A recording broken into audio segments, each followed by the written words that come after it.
Hey, Steve here. Another edition of Bass Gear. As always, please like and subscribe our videos. Without you, well, there is no us. Now, here's the thing. Got this big snowstorm headed here tomorrow. Definitely not fishing. So what do? I have time to think. Now, thinking's a dangerous thing. At least that's what my wife tells me all the time. Okay?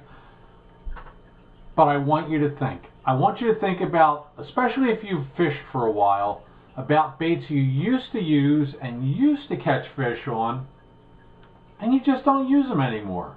Why? Well, is it because baits are better now, or there are new fads in baits? Well, I've got 3 baits for you that catch just as many fish as they ever did, yet nobody fishes them much anymore. First one's a crankbait. Not just any crankbait, it's a Big O. Okay? Now this is a smaller size of the Big O. It's one that I personally fish a lot, and I catch a lot of fish on it. Here's the thing. A Big O's been around since the 1940s or 50s.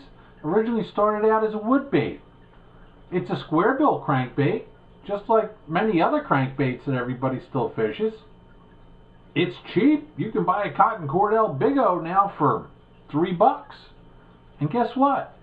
They catch fish. Now, do they catch as many fish as any other bait? I don't see why not. But here's what's unique about the Big O. Okay? What's unique about the Big O is it's not what everybody else is throwing. How many Strike King 1.5, 2.5, 3 point whatevers come by a bass? How many Lucky Craft crankbaits come by a bass in a day? Okay? How many Big O's come by a bass in a day? Not that many.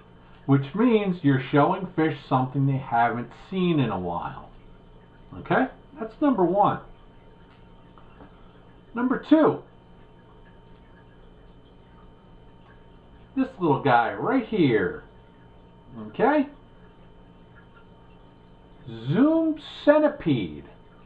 A lot of guys used to fish a French fry type of lure before all the stick worms came out. The Senko, Tiki Stick, the Yum Dinger, and hey, I use them all. But there are times when this centipede will outfish them all. When's that? Well, this is what I'm going to tell you. You can fish this bait on a drop shot rig, okay, and it's got some salt, not nearly as much salt as, like, say, a Senko, okay, so it's pretty neutrally buoyant. The other thing is, this is a very soft bait, right? Look at this thing. It's limp. But if you notice, it's not as limp this way as it is this way, okay? So what I want you to do, I'm going to show you. This bait has a flat end, okay? And it's got a pointy end, okay? We're going to call the pointy end the tail.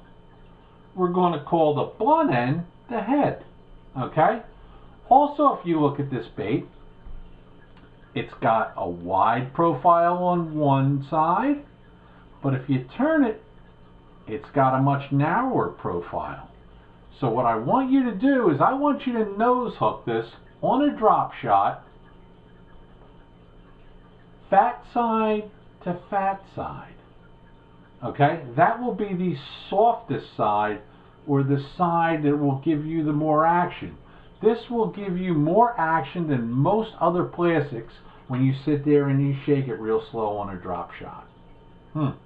There's a tip for you. What's the third bait? Third bait is a curly tail grub. Okay? Not too long ago, this curly tail grub was one of the #1 smallmouth baits and cold water largemouth baits that you could ever fish. But people don't fish them anymore. Lots of guys are throwing swim baits. It's getting to the point where lots of guys are throwing a swim bait and nobody's throwing this grub. So if you go out and you throw this grub, and all I want you to do is put it on an 1/8 ounce ball jig head with a nice 3/0 hook, 4/0 hook, nice sharp hook, thin wire. Once you cast it out, let it sink a little bit and swim it just above the bottom. There's no other action required, okay? You're going to throw this out in an area where other guys are throwing swim baits, jerk baits, spy baits, this bait, that bait. Yet, bass are not seeing this bait. So again, you're going to have another lure that bass are not used to seeing. So hopefully I made you think about these baits and maybe a few others. Hey, I'm Steve for Bass Gear. Please remember to like and subscribe.